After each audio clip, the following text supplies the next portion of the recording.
Meji je prek svoje šole prišla do svoje prve vloge v naši oddaji Ribič Pepe. Potem je postala še firpcologinja, igrala je v nanizanki življenja Tomaža Kajzarja. Kmalu so se odprle še možnosti za sodelovanje na drugih snemanjih. Jaz tega ne dojemam kot delo.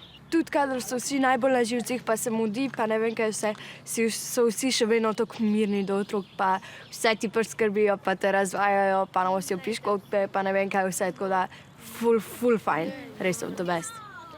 Da vam je vaše morebitno delo v veliko veselje, je zelo pomembno. Podobno prijetno izkušnjo kot Meji ima tudi David, ki je minulo poletje sodeloval pri snemanju slovenskega filma za mlade.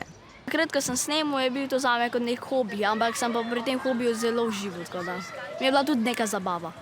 Vsa Mejina in Davidova snemanja je na podlagi zahtevkov njunih staršev dovolil Inšpektorat za delo. Ta strogo nadzoruje, da delo otrok mlajših od 15 let, ki je v Sloveniji sicer prepovedano, teče skladno z zakonom o delovnih razmerjih. Zakon predpisuje, da lahko otroci starejši od 13 let delajo največ 2 uri na dan med šolskim letom in največ 6 ur na dan oziroma 30 ur na teden med počitnicami. Poleg tega med 20 uro zvečer in 6 uro zjutraj ne smejo delati. Delo jim mora biti v veselje in zanj morajo obvezno prejeti plačilo. Zaslužim, ker meni se zdi to kar dobro. Malo sem obdržala, ostalo sem pa shranila za pol, ko bom starejša. Jaz tja nisem prišel zaradi denarja, ampak zato, da uživam, pa da bom bil potem na televiziji. Zakon še določa, da delo ne sme ogrožati otrokovega zdravja, morale, izobraževanja in razvoja.